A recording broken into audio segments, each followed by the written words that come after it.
Baik, Bapak Ibu, sebentar lagi akan kita mulai. Apakah Dokter Musfita sudah join?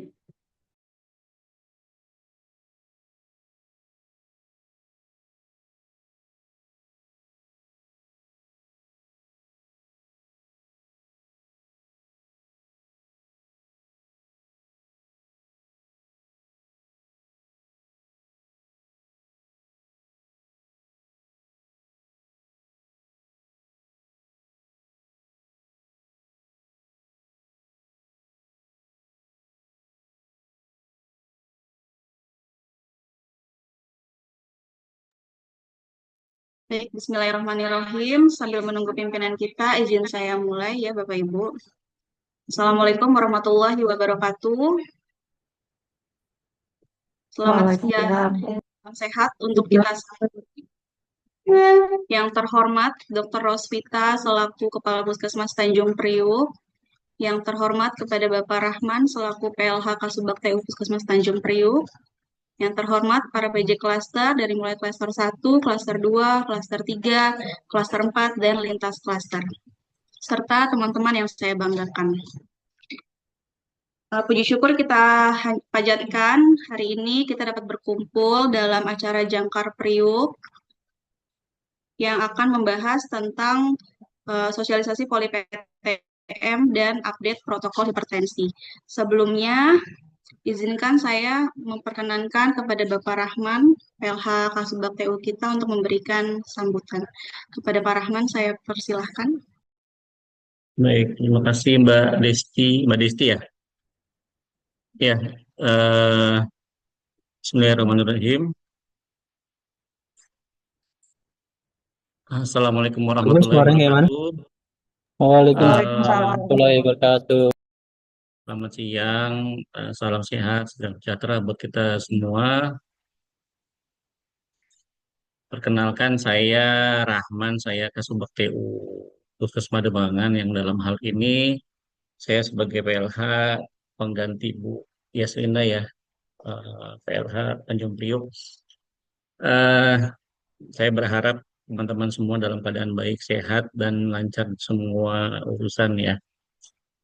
Terima kasih hari ini saya didaulat untuk membuka acara rutin ya sebenarnya Mbak Disti ya, teman-teman ya. Acara rutin di Puskesmas Tanjung Priuk ya, Jangkar Priuk. Saya melihat kegiatan ini positif sekali dan memang saya melihat inovasi yang baik di sini karena memang semua pegawai Puskesmas Tanjung Priok bisa terinformasi oleh hal-hal yang baru ya yang bisa diupdate setiap minggu. Nanti mungkin saya juga akan saya adopsi nih kegiatan seperti ini di Puskesmas saya.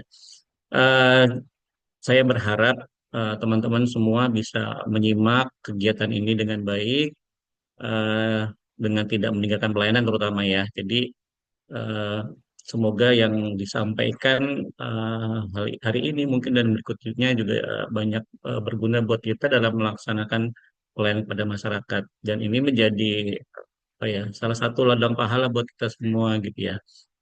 Eh, dengan mengucap Bismillahirrahmanirrahim, saya buka acara ini dan semoga teman-teman mendapatkan hikmah dan manfaat dari acara yang kita lakukan siang ini. Demikian dari saya, billahi taufiq wal hidayah. Assalamualaikum warahmatullahi wabarakatuh. Waalaikumsalam Waalaikumsalam. warahmatullahi wabarakatuh.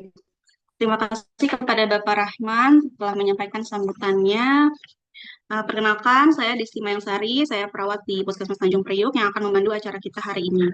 Tema kita hari ini adalah Jangkar Priuk, yaitu untuk membahas update protokol terbaru pelayanan kasus hipertensi dan sosialisasi poli PTM. Sebelumnya, kita izin untuk foto screenshot dulu ya, Bapak Ibu, untuk absensi. Kepada Kak Ade, apakah bisa dibantu? Siap, Des. Bersama Dokter Netra, itu FIB-nya tanggal terbitnya berapa ya, Pak? Atau ada terbarunya nggak? Tangkapan di layar pertama.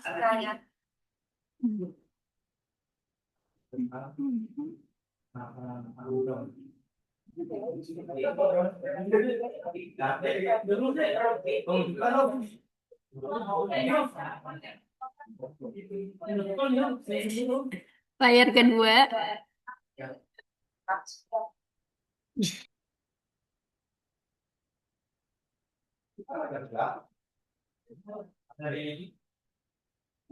Layar ketiga. Ya, sudah Mbak Desti. Terima kasih Mbak Ade.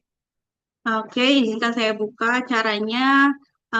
Narasumber kita hari ini adalah Dr. Nelly, selaku penanggung jawab program PTM di Puskesmas Tanjung Priuk. Beliau yang akan menyampaikan materi kita tentang update protokol hipertensi dan sosialisasi poli PTM. Mohon diperhatikan teman-teman, karena nanti di akhir akan ada kuis berhadiah. Sebelum mulai, izinkan saya menyampaikan pantun. Minta cakepnya ya teman-teman. Makan buah jangan ditunda. Cakep. Ditambah sayur setiap hari. Cakep. Kita buka acara kita. Cakep. Semoga ilmunya bermanfaat bagi diri.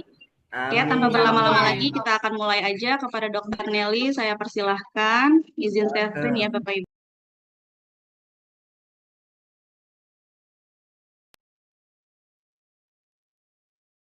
Terima kasih Mbak Desti. Apakah suara saya terdengar dengan jelas? Terdengar ya teman-teman? Baik, Bismillahirrahmanirrahim. Assalamualaikum warahmatullahi wabarakatuh. Assalamualaikum warahmatullahi wabarakatuh. Waalaikumsalam Waalaikumsalam warahmatullahi wabarakatuh. Baik, selamat siang teman-teman semua. Yang saya hormati Dr. Vita, Kepala Puskesmas Tanjung Priuk. Yang saya hormati Pak Rahman, selaku PLK Kapsubag TU. Yang saya hormati para pimpinan Kapustu yang hadir, para PJ Klater, para PJ PTM se-Kecamatan Tanjung Priuk, dan teman-teman semua yang saya banggakan. Puji syukur kita panjatkan kehadirat Tuhan Yang Maha Esa, karena berkat rahmat dan karunia-Nya kita dapat berkumpul secara virtual hari ini dalam keadaan sehat. Terima kasih atas kehadirannya, dan terima kasih juga karena diberikan kesempatan untuk bergabung di kegiatan Jakarta Priuk hari ini. Nah, insya Allah saya akan membawakan tema mengenai update protokol pelayanan hipertensi terbaru, dan nanti juga akan ada sosialisasi poli PTM yang baru. Kegiatan ini memang sangat penting ya buat kita semua sebagai bagian dari upaya kita bersama dalam meningkatkan mutu pelayanan kesehatan, khususnya dalam penanganan penyakit yang menular yang semakin tahun ini semakin mengalami peningkatan. Salah satunya yaitu penyakit hipertensi.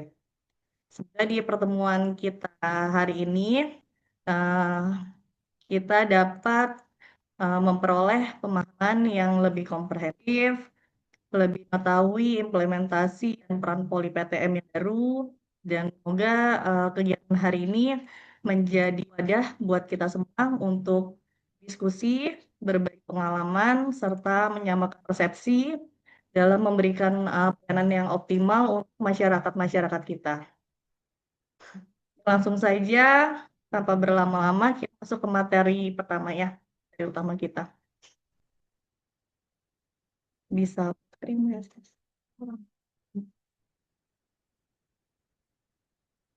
Bentar.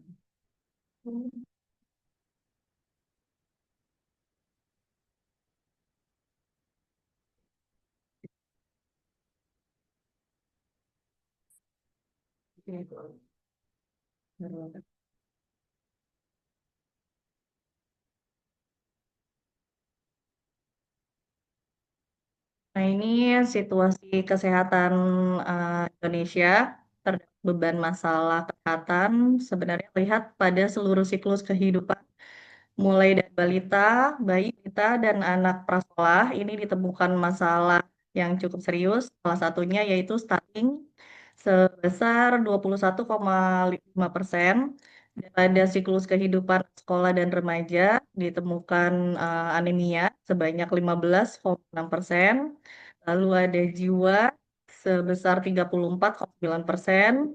Bagi siklus kehidupan dewasa dan lansia terdapat penyakit obesitas sebesar 23,4%. Dan hipertensi yang paling tinggi ini sebesar 30,8% dan penyakit gula sebesar 24,3%.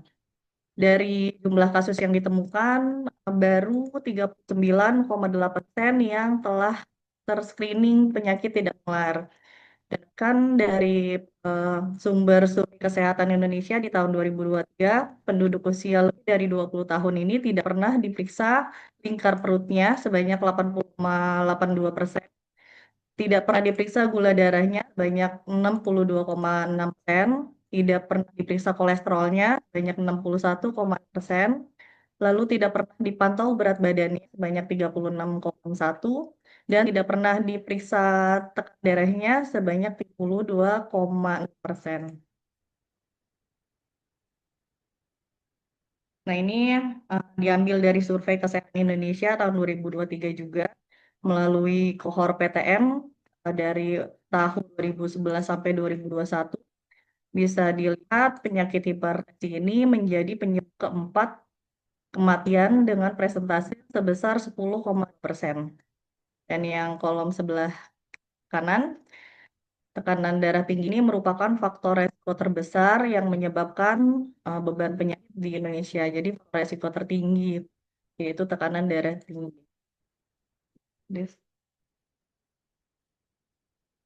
Nah, ini sumbernya dari Survei Kesehatan Indonesia di tahun 2023 juga terlihat. Pengukuran pada penduduk usia lebih dari 15 tahun, bagian hijau muda ini yang terdiagnosa dokter, dan yang hijau ini dilakukan hasil pengukuran. Jadi terlihat ya jomplangnya bahwa banyak masyarakat yang sebenarnya pada hasil pengukuran ini tensinya tinggi-tinggi, tapi yang terdiagnosa hipertensi itu hampir lebih dari tengahnya tidak terdiagnosa dengan jelas dan pasti. Lanjut. Ini dari aplikasi Sehat Indonesia pada tahun 2025 kemarin ditemukan senasional itu banyak 35,87% kasus hipertensi. Jadi dari total 6,1 juta yang terdiagnosa hipertensi, yang diberikan obat hanya sekitar 1.200.000, dan menerima obat atau yang kontrol 3 bulan hanya 390.000, dan terkendali hanya 191 atau sekitar 3,1%. Jadi jauh sekali ya dari 6 juta ke 191.000. Dan ini bocoran terbesarnya pasien pulang tanpa pengobatan yang definitif. Jadi dia hanya teredukasi tapi tidak diberikan obat sebanyak 4,9 juta. Jadi darah tinggi ini penyumbang campak tertinggi, sehingga diperlukan transformasi alur klinis yang jelas untuk menangani kasus hipertensi ini. Nah, hipertensi ini salah satu silent killer, dia berdampak multi organ dan mempunyai beberapa faktor resiko. Untuk multi organ yang diserang seperti otak yang menyebabkan stroke, ini penyebab utama ya, yang paling banyak hipertensi. Lalu ada organ jantung menyebabkan koroner dan gagal jantung. Organ ginjal menyebabkan penyakit ginjal kronis dan gagal ginjal, serta menyerang mata, yaitu kerusakan retina dan kebutaan. Faktor resiko sendiri dibagi menjadi dua, ada yang dapat dimodifikasi dan ada yang tidak dapat dimodifikasi. Untuk yang dapat dimodifikasi atau yang bisa diubah, yang pertama pola makan yang buruk, tinggi gula, tinggi garam, lalu kebiasaan rokok dan minum alkohol, gaya hidup yang sehat atau cenderung obesitas, Dan terakhir ada stres psikososial.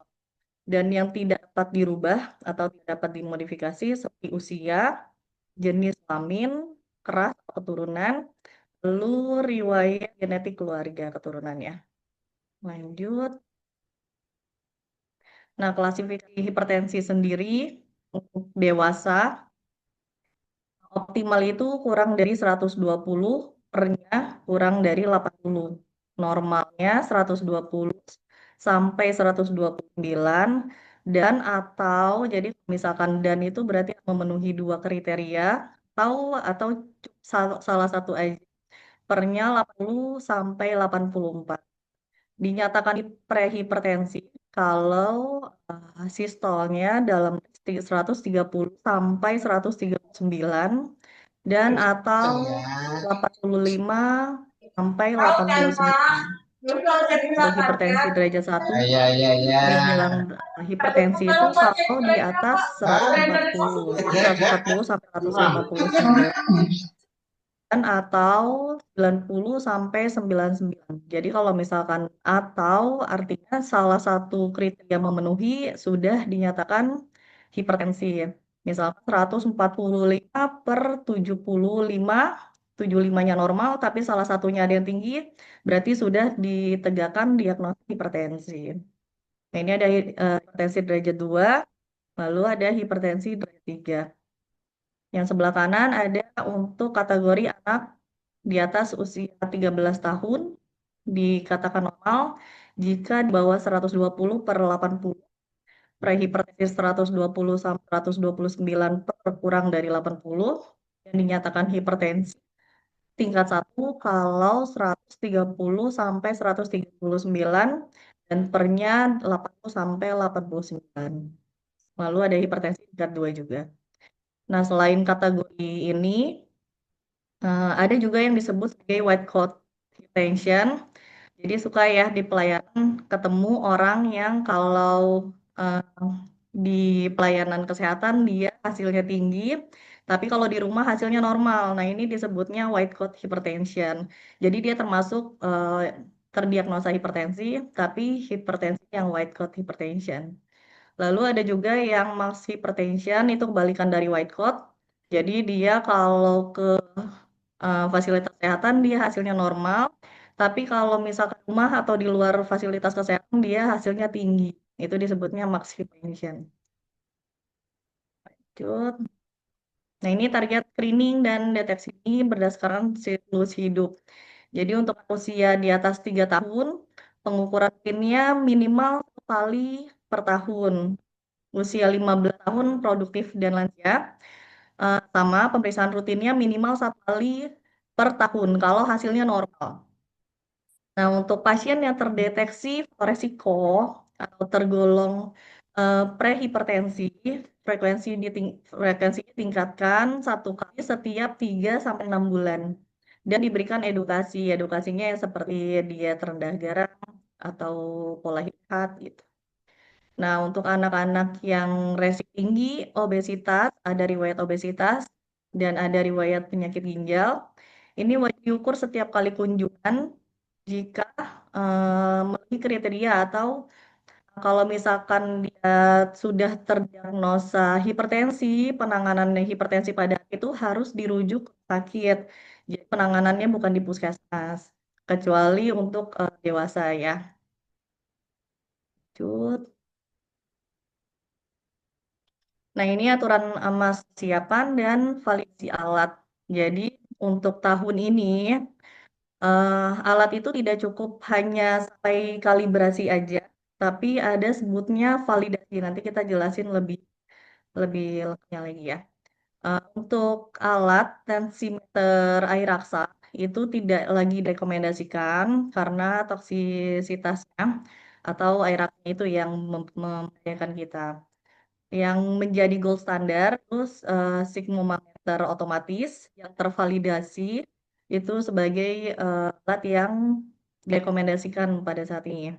Untuk pasirnya sendiri ideal panjangnya 80-100% dari lengan atas, lebarnya 40% dan menggunakan manset besar untuk lingkar lengan atas lebih dari 32 cm. Nah, ini untuk persiapan pasien sendiri minimal 5 sampai 15 menit. Jadi 15 menit pasien nggak habis merokok, tidak habis mengkonsumsi kafein. Lalu 10 menit sebelum pemeriksaan dianjurkan kosongkan kemih, tidak menahan buang air kecil atau air besar. 5 menit sebelum pemeriksaan, pasien diharapkan untuk istirahat yang tenang, duduk rileks, tidak beraktivitas fisik atau olahraga. Dan saat pemeriksaan dicatat penggunaan riwayat penggunaan obat stimulan adrenik atau epinefrin atau pseudoephedrine. Ini contoh obat-obatan pilek, TM, cetirizine. Jadi obat-obatan seperti itu bisa mempengaruhi peningkatan tekanan darah. Jadi pastiin ada nggak riwayat habis minum obat itu. Nah, ini apa sih yang dimaksud tensimeter tervalidasi? Jadi tensimeter tervalidasi itu sudah melewati uji validasi secara ketat oleh badan yang independen dan dengan pembagian standar atau mempunyai gold standard, dia dikatakan sebagai eh, alat ukur yang sudah tervalidasi. Contoh untuk melihat apakah alat ukurnya tervalidasi ini contohnya biasanya lihatnya di validate P yang paling mudah untuk dilihat.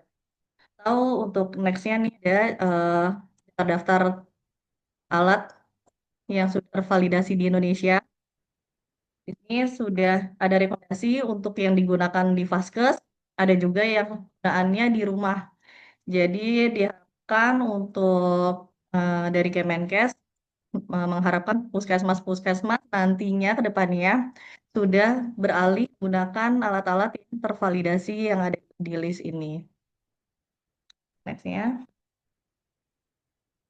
Nah, untuk ukuran tekanan darah, persiap pasiennya dalam waktu 15 menit pemeriksaan diharapkan tenang, tidak ada dalam keadaan cemas atau gelisah maupun kesakitan, lalu istirahat 5 menit, tidak mengkonsumsi kafein, tidak merokok, tidak melakukan aktivitas olahraga minimal 30 menit sebelum pengukuran, tidak menahan air kecil maupun buang air besar, tidak mengenakan pakaian ketat, terutama bagian lengan, dan bila menggunakan obat, dicatat agar dilihat apakah hasilnya cenderung tinggi atau enggak. Lalu selanjutnya, nah ini cara pemeriksaan tekanan darah. Ini sebenarnya pasti sudah diajarkan kuliah, tapi kita merecall ulang aja untuk memastikan kita mengingat cara pemeriksaannya dengan benar. Yang pertama, pasien duduk nyaman selama 2 menit sebelum pengukuran. Pasien nggak boleh berbicara selama pengukuran. Jadi kalau lagi diukur, jangan ditanya dulu keluhannya apa. Ditanya ada keluhan batuk atau enggak ya jangan ya. Terus ukuran mansetnya dipastikan sesuai dengan lengan. Lalu mansetnya dipakai sekitar 2 cm atau 2 jari dari lipatan siku. Dan posisinya versi lengan bawah. Jadi menekuk, tapi setinggi dengan jantung. Jadi nggak terlalu ke bawah, nggak terlalu ke atas. Dan kakinya dipastikan pasien itu kakinya menyentuh tanah. Jadi jangan sampai menggantung karena itu mempengaruhi hasil pemeriksaan juga.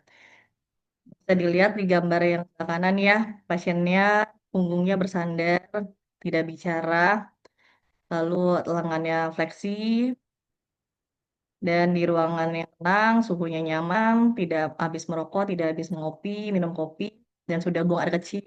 Kadang pasien kalau tinggi ternyata lagi nahan buang air kecil, ya bisa juga.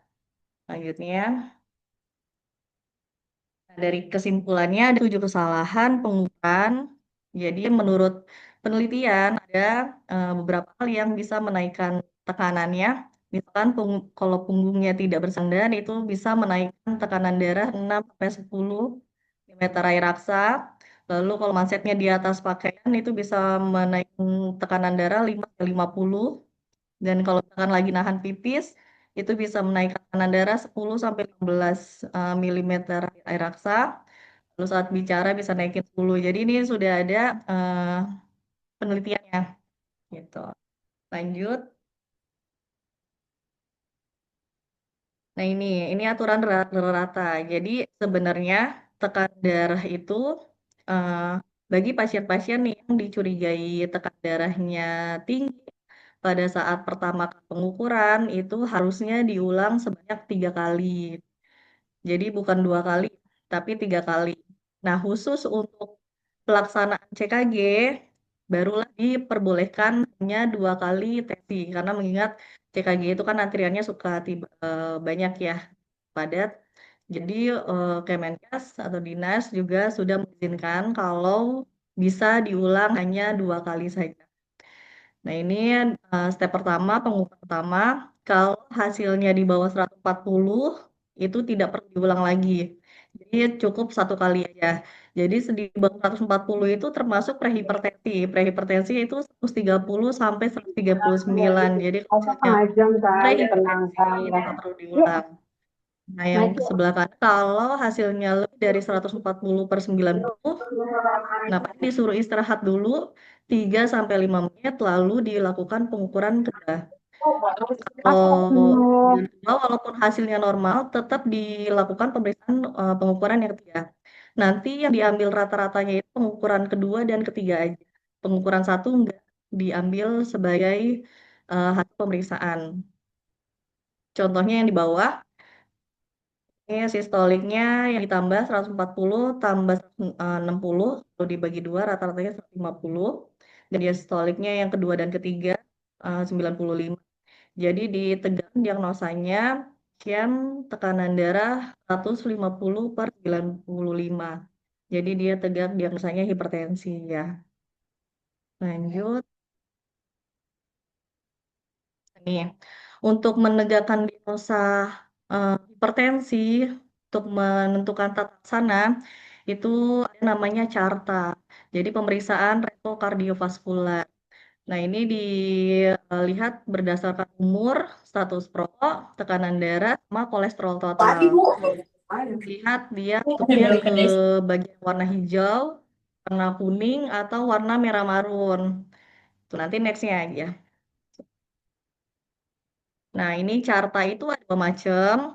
Untuk yang pertama itu syaratnya harus ada kolesterol total. Nah, ini jarang kita pakai karena tidak semua pasien itu dilakukan pemeriksaan kolesterol total. Kecuali pemeriksaan kolesterol totalnya ada, nah ini bisa dijadikan alat ukur untuk pengukuran cartanya. Kita pakai yang kedua aja. Yang nextnya, Des. Nah, ini yang kedua. Kita bisa pakai yang ini karena penggunaannya hitungannya pakai IT. Jadi yang bisa dilihat di warna yang sebelah kanan, kita lihat ya pasiennya laki-laki atau perempuan dulu. Misalkan laki-laki, setelah ditanyakan, lalu tanyakan dia ngerokok enggak, pasien merokok atau enggak. Kalau pasiennya bukan merokok, berarti masuknya ke kolom yang kiri. Laki-laki bukan perokok. Lalu dilihat dia umurnya berapa, pasien umur berapa, misalkan masuk usia 50 sampai 54. Dan IMT-nya misalkan 20, 24 misalkan ya. Lalu tekanan sistolnya yang bagian sisian paling kanan, misalkan sistolnya 120, jadi dia masuknya kolom warna hijau. Nah, warna hijau itu dia resiko ringan. Nah, setelah menentukan carta, terus selanjutnya kita masuk ke protokol pengobatan hipertensi. Nah, inilah yang berubah dari protokol yang lama ya. Kalau dulu itu pengobatan hipertensi itu gold standarnya pakai captopril. Kalau sekarang pakainya amlodipine. Jadi screening awal ini ada 7 tahapan yang harus kita samakan Kecamatan Tanjung Priuk karena nanti ke depannya untuk protokol pengobatan hipertensi bagi pasien-pasien yang sudah terkontrol itu dapat ditangani hanya sampai perawat saja. Jadi tidak perlu sampai ke meja dokter. Nah, ini masih rencana depannya. Jadi diharapkan dokter dan perawat mempunyai protokol yang sama terkait pengobatan hipertensi. Nah, ini dilihat langkah pertama kalau ternyata pasiennya tekanannya di atas 140 per di atas 190, maka mulai pengobatannya menggunakan amlodipin 5 mili. Dievaluasi 1 bulan. Kalau belum normal, masih atas 140, maka pasien diberikan ganti obatnya menjadi amlodipin 10 mili. Kalau misalkan 1 bulan lagi belum normal lagi, ditingkatkan menjadi amlodipin 10 mili dan lisinopril 10 mili. Sama, nanti dievaluasi 1 bulan lagi, kalau masih tinggi berarti masuk ke langkah menggunakan amlodipin 10 mili dan lisinopril 20 mili. Langkah kelima, kalau misalkan masih tinggi juga, kayak amlodipin 10 mili, lisinopril 20, dan HCl 25. Langkah keenam, kalau misalkan masih belum normal, pakai langkah kelima, masuk ke langkah keenam. Pakai amlodipin 10 mili, lisinopril 10 mili, dan HCT 50 mili. Kalau pakai langkah 6 juga tidak bisa buat normal, maka pasien dianjurkan untuk dirujuk. Jadi kategori dirujuk itu pasien sudah sampai tahap langkah keenam dan belum normal, barulah indikasi pasien dirujuk ke rumah sakit. Tuh, jadi eh, ini protokol terbarunya mohon dipelajari teman-teman semua. Kita harus sama protokolnya. Ya lagi dokter dianggap seni, punya masing-masing punya keputusan sendiri. Enggak, untuk hipertensi kita menyamakan protokol yang berlaku sekarang ini. Nah, ini ada eh, syarat bagi pasien-pasien dengan carta sedang itu tidak tidak melalui langkah 1 dan langkah 2, tapi pasien langsung loncat mulai ke langkah ketiga. Jadi kalau misalkan kuning sampai jingga, itu kan kategori sedang ya. Itu yang sebelah kanan, mulai pengobatan di langkah 3, yaitu pemberian amlodipin 10 mili, sinopril 10 mili, dan dievaluasi setiap bulan. Untuk yang tinggi juga masuknya langsung langkah ketiga. Kecuali pasiennya lebih dari 160 atau masuk hipertensi derajat 2, disertai ada tanda-tanda komplikasi organ. Nah, itu tuh indikasi langsung dirujuk ke rumah sakit. Kalau misalkan hasilnya lebih dari 110 tapi tidak ada komplikasi organ, bisa dimulai langsung ke langkah ketiga juga. Nah, ini obat-obatan yang biasa ada ini ya di puskesmas kita,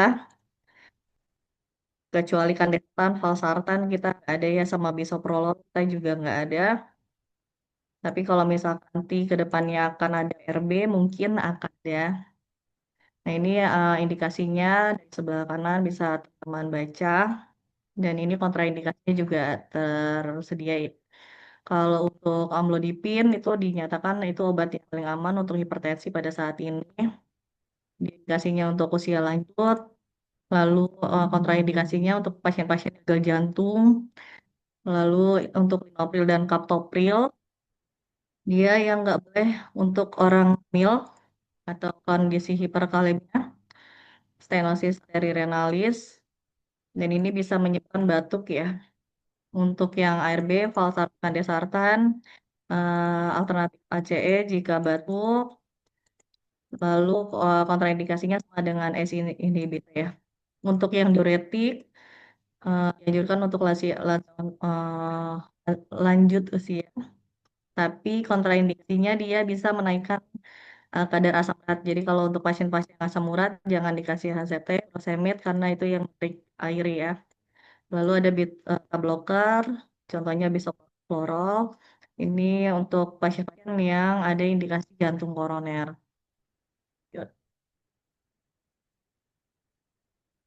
Nah, jadi dalam panduan terbaru juga, jadi sudah dibuatkan eh, transisi pasien yang tadinya pasien mungkin aktif pengobatan di rumah sakit, tapi mau pindah ke puskesmas, itu sudah ada rumusannya. dikatakan 1 unit dosis itu untuk amlodipin 5 mili, lisinopril 10 mili, captopril 50 mili. Nah, nanti dari 1 unit itu dikonversi dengan apa yang pasiennya biasa pakai. Misalkan pasien dapat captopril 50 mili. 50 mili itu kan termasuk 1 unit.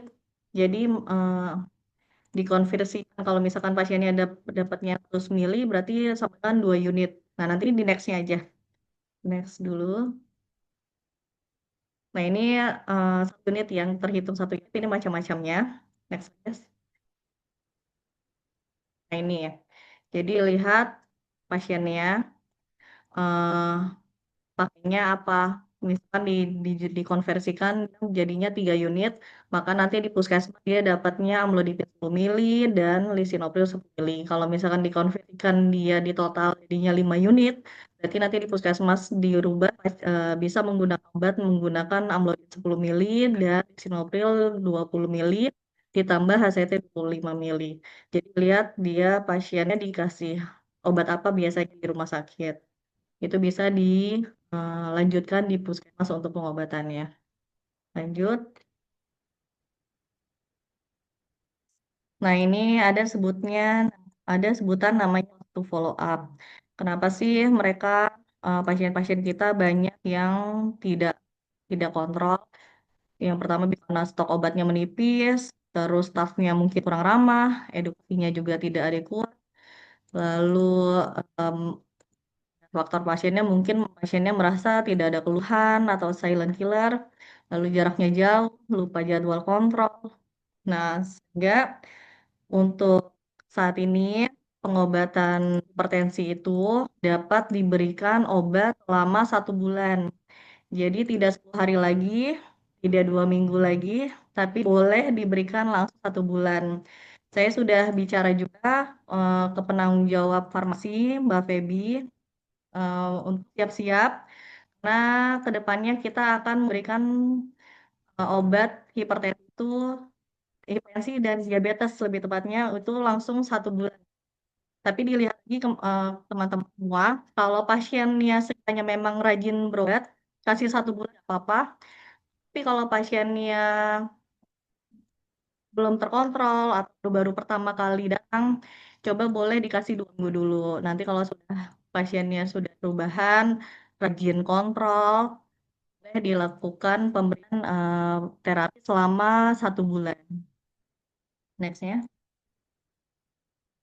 Nah, ini sebenarnya dari dinas juga sudah mengarahkan kita yang ada di puskesmas untuk memiliki tim hipertensi. Nah, hipertensi itu ada dokter, ada perawat atau bidan, ada apoteker, ada gizi atau promkes, ada petugas IT. Petugas IT itu yang biasa melakukan WA blast. Jadi ada di Epus kita, Infokes sudah mengupdate Epus kita, ada eh, dashboard potensi. Jadi di dashboard potensi itu sudah terlihat sekecamatan itu yang terkendali berapa persen. Terus yang tidak terkontrol itu berapa persen.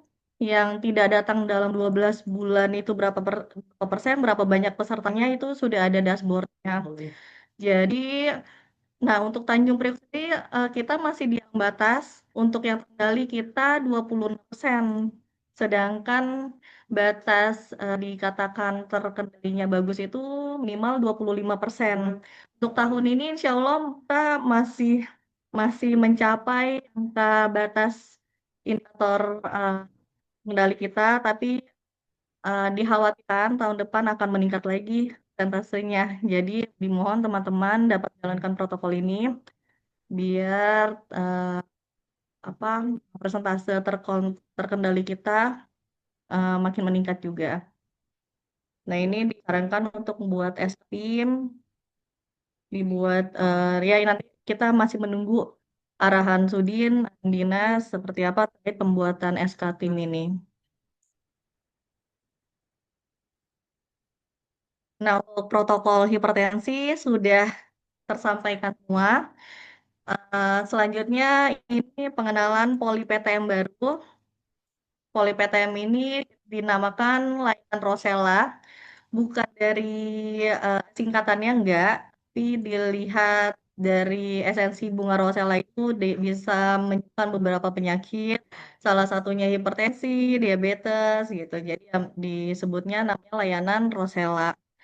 Layanan rosella atau poli PTM sendiri kita akan mulai Senin, Rabu, dan Kamis.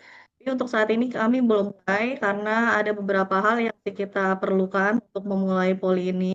Jadi menunggu amunisinya lengkap dulu, baru kita bisa mulai poli PTM ini.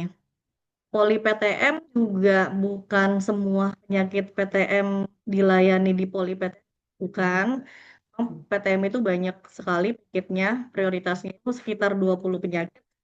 Tapi untuk pelayanan poli PTM ini kita prioritaskan penyakit yang ingin kita perbaiki dulu. Jadi hanya penyakit prioritas aja. Khususnya untuk pasien-pasien diabetes dan pasien hipertensi. Ya mungkin nanti ke depannya akan kembang kalau diabetes dan hipertensinya sudah mulai membaik. Karena dalam 1 minggu hanya 3 pelayanan ini dilihat kunjung pasien kita, PKC sendiri untuk kunjungan hipertensi rata-rata 1 bulan itu 1.500 peserta yang datang. Dan pasien diabetes ada di PKC Tanjung Priuk juga. Kalau saya lihat dari EPUS itu kunjungan pasiennya sekitar 500 sampai 700 per bulan. Jadi hampir kalau tidak kita prioritaskan penyakitnya, poli PTM ini tidak berjalan dengan maksimal. Karena tujuan PTM sendiri kita juga mau mengintegrasikan dengan kegiatan PRONIS. Jadi di PRONIS itu ada pemeriksaan laboratorium HbA1c dan pemeriksaan fungsi ginjal yang bisa dilakukan 6 bulan sekali untuk per pasiennya. Nah, ada poli PTM ini, insya Allah tidak hanya 6 bulan sekali kita lakukan, tapi kita ingin merangkul semua pasien-pasien yang terdiagnosa hipertensi, diabetes, untuk dilakukan pemeriksaan laboratorium ini. Jadi ya total dari 2.000 peserta yang ada, hipertensi diabetes bisa dijadwalkan setiap bulannya dengan pasien yang berbeda-beda untuk dijadwalkan pemeriksaan cek fungsi ginjal. Jadi pemeriksaan lab sendiri tidak hanya pasien yang masuk ke klub PRONIS, tapi tidak masuk ke klub PROLANIS, asalkan vaskes di Tanjung Priuk, asalkan sudah terdiagnosa hipertensi atau diabetes di Tanjung Priuk, mereka semua bisa dilakukan pemeriksaan cek fungsi ginjal gratis. Jadi fokusnya poli PTM untuk diabetes dan hipertensi terlebih dahulu ya. Nanti kalau misalkan ke depannya, kalau ternyata PB diaktifkan Tanjung Priuk, mungkin penyakit-penyakit seperti PPOK atau asma yang obat-obatannya ada di PB bisa kita masukkan ke poli PTM. Nah, ini masih rencana ke depannya tuh. Kita fokus ke diabetes dan hipertensi dulu untuk mencapai indikator range kita. Salah satu range kita juga karena ada hipertensi terkendali dan ada diabetes terkendali. Jadi kita fokus ke situ dulu. Selain layanan PTM, di ruangan yang sama di layanan Rota juga ada layanan IVA co-testing HPV-DNA dan screening kanker payudara. Ini rencananya dilakukan setiap hari, dibuka setiap hari. Sebelumnya Selasa dan Jumat, tapi untuk bulan ini karena HPV yang dibutuhkan hanya bed jin karena ruangannya tidak masuk bed jinnya jadi pakai bed biasa dulu. Sudah bisa dimulai untuk yang HPV dan kanker payudaranya. Untuk USG payudara di yang baru dilakukan itu hanya Dokter Santi saja dan belum ada OJT untuk ke pustu-pustu. Jadi dilakukannya hanya Rabu. Dan untuk USG payudara juga tidak semua wanita yang bisa dilakukan USG payudara, hanya pasien-pasien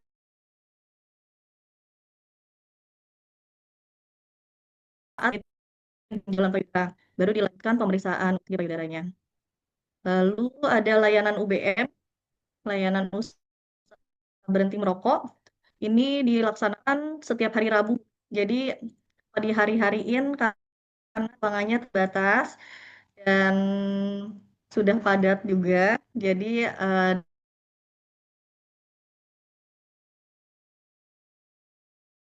ya ramai. Kalau suka maksudnya terkait tindakan juga kan butuh waktu yang lumayan. Jadi bisa dilakukan setiap hari. Nah, untuk BM sendiri, bagi pustu-pustu yang punya pasien yang merokok dan mempunyai keinginan untuk bermerokok, boleh dirujuk ke PKC untuk masuk ke layanan UBM. Jadi layanan UBM itu nggak hanya ngerokok aja, tapi harus ada niat berhenti dulu. Kalau nggak ada niat berhenti, itu tidak bisa dilakukan layanan UBM. Lalu eh, selain layanan Sela, ada juga namanya layanan Lotus. Jadi layanan Lotus ini udah ada dari lama, sudah ada dari lama. Sebelum namanya Poli Sedalunis, sekarang namanya layanan Lotus. Artinya layanan optimal, tapi untuk sembuh luka. Nah, ini juga bukan semua luka masuk ke layanan Lotus, hanya luka-luka kronis lebih dari 2 minggu, khususnya untuk luka-luka diabetes, itu yang dimasukkan ke layanan Lotus. Jadi teman-teman eh, sekecamatan, kalau ada pasien dengan luka kronis tidak sembuh-sembuh, atau dari rumah sakit ada yang mengembalikan ke puskesmas untuk kontrol rutin dan untuk luka kronis, boleh diarahkan ke layanan Lotus kita. Ini bukannya hari Selasa dan Jumat. Jadi ya bisa dimaksimalkan pakai layanan Lotus karena layanan Lotus sendiri punya obat-obatan khusus menggunakan BLUD kita. Obat-obatannya bagus dan harganya lumayan mahal. Jadi semoga obatnya lebih efektif untuk menyembuhkan luka-luka yang kronis. Gitu. Nah, dari saya sekian. Mohon maaf apabila ada kekurangan. Wabillahi taufiq walhidayah. Assalamualaikum warahmatullahi wabarakatuh. Waalaikumsalam warahmatullahi wabarakatuh. Silahkan lanjut. Terima kasih kepada Dr. Nelly. Luar biasa sekali materi yang disampaikan tentang protokol hipertensi dan sosialisasi poli, rosella, dan lotus.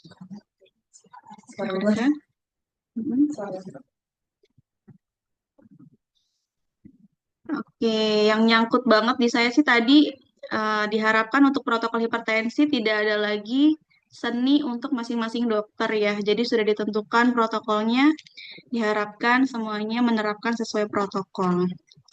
Baik, untuk selanjutnya kita buka sesi diskusi. Mungkin dari Bapak Ibu ada yang ingin bertanya terkait protokol hipertensi maupun tentang layanan Rosella dan Lotus. Boleh lewat chat atau raise hand.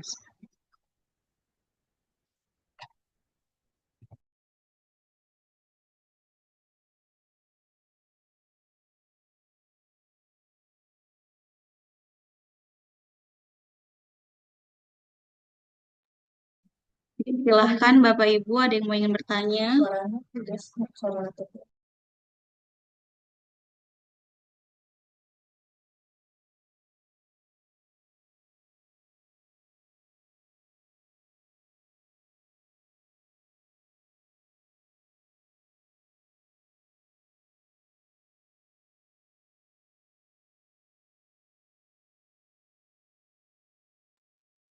Ada pertanyaan yang nyampe dari Poli KB, KB ya, Poli KB Catin.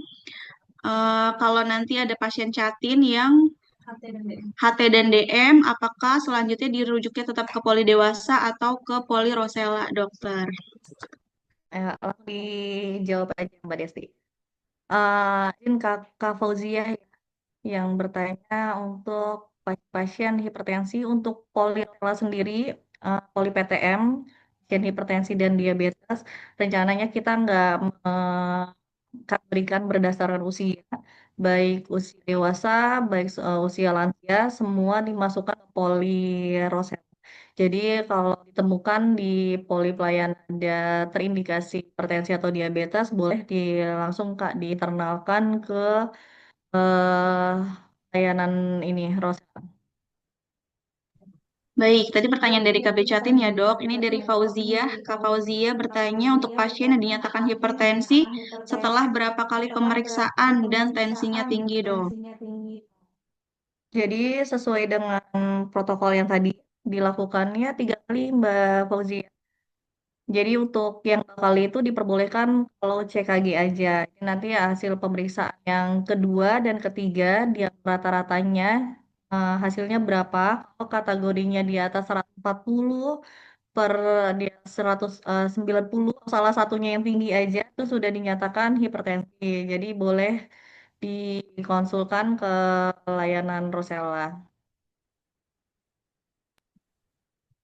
Baik, terima kasih dok. Ada lagi yang ingin bertanya Bapak Ibu?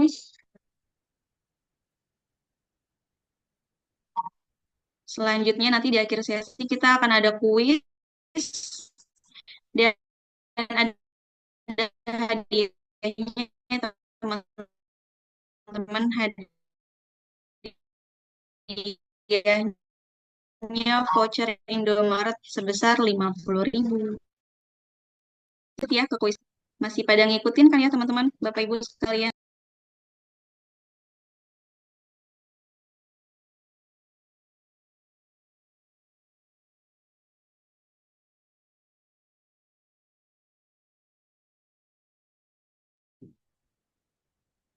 Nah, ini pertanyaan aman Mbak Desti, ayo masuk Desti. Oke.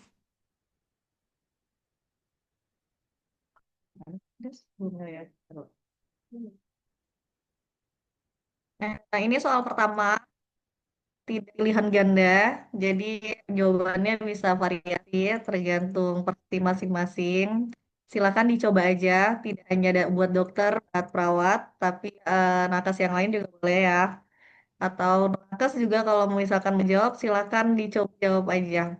Soal pertama, Ibu D, usia 60 tahun, datang ke puskesmas pembantu untuk kontrol kencing manis. Ibu D sudah menderita DM sejak 5 tahun yang lalu. Riwayat hipertensinya disangkal. Hasil pengukuran tekanan darah pertama 130 per 96. Pengukuran kedua 140 per 95. Dan pengukuran ketiga 130 per 93. Pemeriksaan laboratorium saat prolani, gula darah puasanya 165. Pertanyaannya yang pertama, bagaimana menegakkan diagnosa hipertensi pada Ibu D? Lalu diagnosanya apa? Ya silakan yang mau menjawab, menjawabnya satu soal langsung dijawab dua-duanya. Boleh raise hand, boleh cepet-cepetan ya Bapak Ibu. Ada hadiahnya.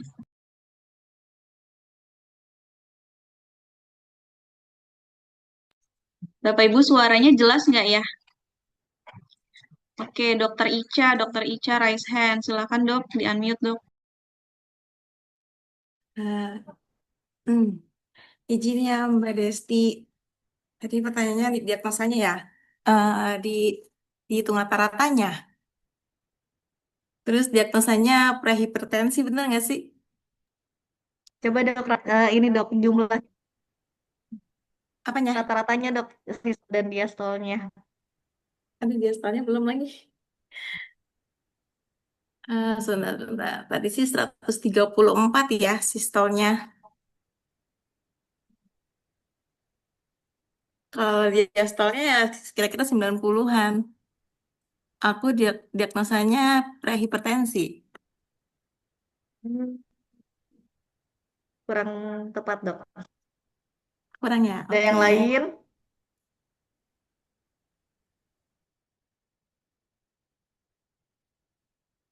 Ada pendapat lain? Boleh dicoba.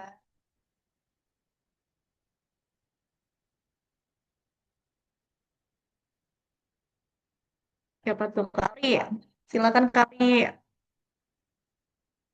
Iya, dicoba ya. Jadi Iya. kalau dihitung rata-rata sistolnya itu ya dulu 134. Diastolnya itu 95. Berarti 134 per 95. Hipertensi tingkat 1 ya. Ngukurnya pakai pengukuran yang berapa Kapri? Ya, maka yang berapa ya tadi? Ukuran pertama, kedua, ketiga, Kak. Kenapa dok? Pakai Dua pengukuran dan yang tiga. pertama, Oh, tuh ada yang kedua, atau dibantuin ketiga, tuh dua Kak. tiga. Aku ukurnya tuh tiga-tiganya dirata-ratain gitu. Kurang tepat, Kapri. Oh, kurang tepat ya. Oke. Yang lain, ayo. Pengukuran 2 dan 3. Siapa tuh, Dok? Dokter Peti ya, Dok. Jadi apa, Dok?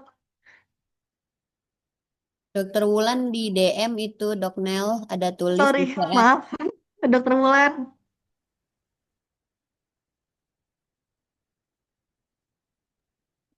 Aku yang jawab.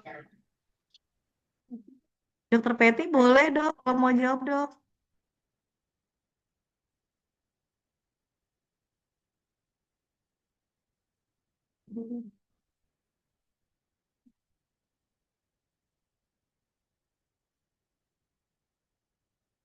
Oh, Dokter Wulan menjawab tensinya 3 kali dan dirata-ratakan. Hipertensi derajat 1. Dan sama sebenarnya sih jawabannya sama Kak Ari sebelumnya ya. Baiklah, karena jawabannya sama Dokter Wulan dan Mbak Apri, tapi yang duluan Mbak Apri, jadi dinyatakan yang Mbak Apri ya. eh Hanya meluruskan sedikit untuk tekanan darah yang diukur tiga-tiganya, tapi hanya tekanan pengukuran yang kedua dan ketiga aja. Ica udah sudah betul ngitungnya pengukuran kedua dan ketiga, tapi kategorinya dok yang masih belum tepat. Jadi hipertensi itu eh, cukup memenuhi satu syarat aja sudah dinyatakan hipertensi dok. Jadi 140 berapa tadi ya? Yang kedua dan ketiga 145 per 94. 135 per 94. 135-nya memang masuk kategori prehipertensi, dok, tapi pernya itu yang sudah lebih dari 90. Jadi sudah dinyatakan hipertensi karena sudah memenuhi satu syarat kategori hipertensinya. Diastolnya yang sudah lebih dari 90, dok. Jadi kategorinya hipertensi derajat 1 karena rata-ratanya dari pengukuran yang kedua dan ketiga. Oke, yang menang Kak April. Oke, Yeay, terima kasih. oke, selamat Kak Apri. Nanti tungguin ya Kak vouchernya. Vouchernya Vouchernya nanti nanti ambil di ambil di Desti ya, Desti Mbak ya Apri. Mbak Apri. Baik, soal yang kedua ya teman-teman.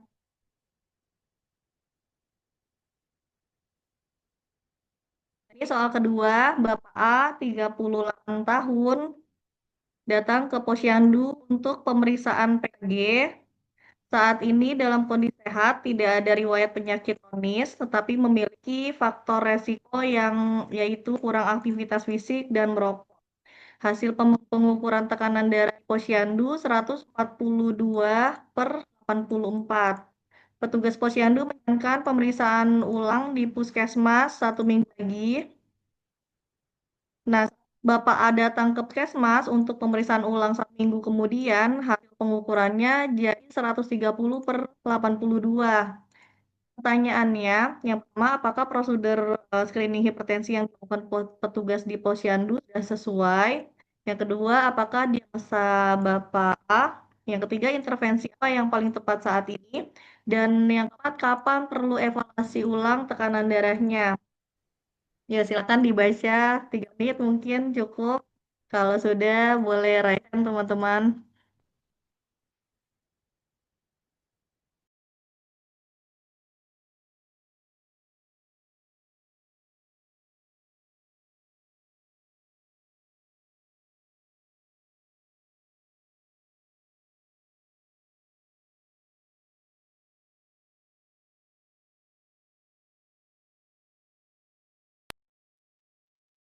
Silakan Bapak Ibu yang mau coba jawab.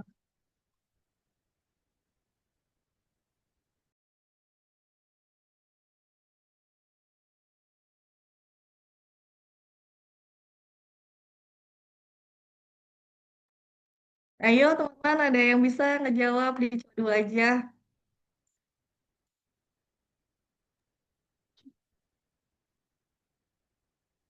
Awak dok, coba jawab dok. Hmm? Awak dok. Awak masih, ayo Wak, jawab Wak. Untuk pertanyaan pertama, apakah prosedur screening hipertensi yang dilakukan petugas di posyandu sudah benar? Jawabannya sudah sesuai dok. Dilakukan pengukuran tekanan di posyandu hasil laut 142. Terus tidak langsung didiagnosis, tetapi dianjurkan kontrol ulang itu benar. Terus pemeriksaan ulang 1 minggu, kemudian di fasilitas kesehatan sesuai standar. Terus untuk diagnosis, jawaban nomor 2, apakah diagnosis Bapak A?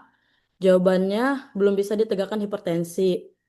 Karena eh, faktor resiko, masih faktor resiko aja dok, perokok atau kurang aktivitas fisik, atau juga bisa disebut dengan tekanan darah tinggi atau normal dok.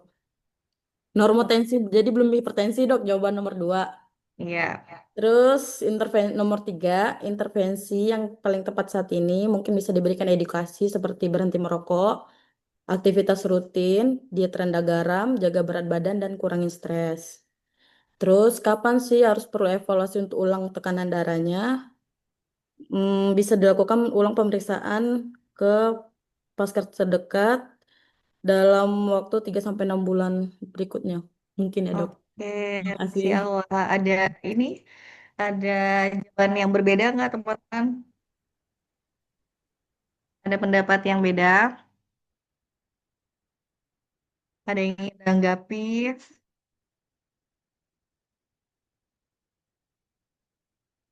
Kalau nggak ada pemenang Awak ya.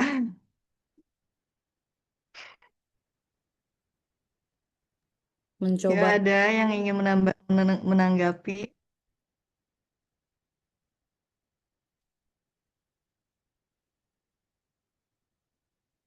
Nggak ada. Oke, yang hadir kedua untuk Awak ya.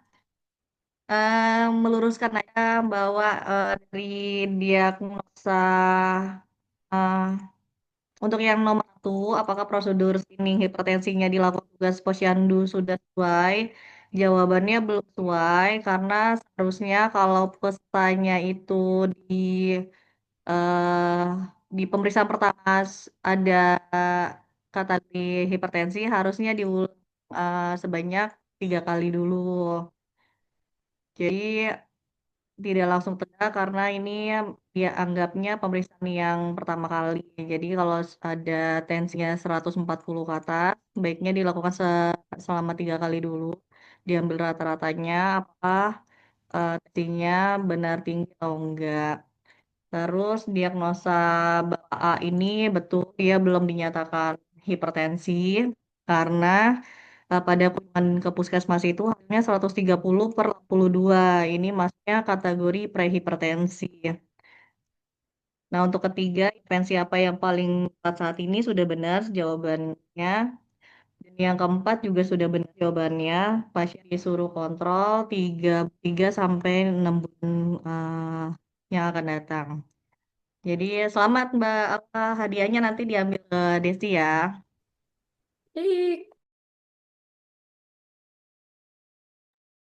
Baik Bapak Ibu, sesi kuisnya cukup sampai di situ.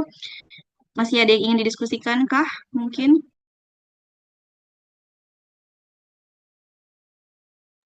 dari Pustu atau layanan lain, apakah masih ada yang ingin ditanyakan?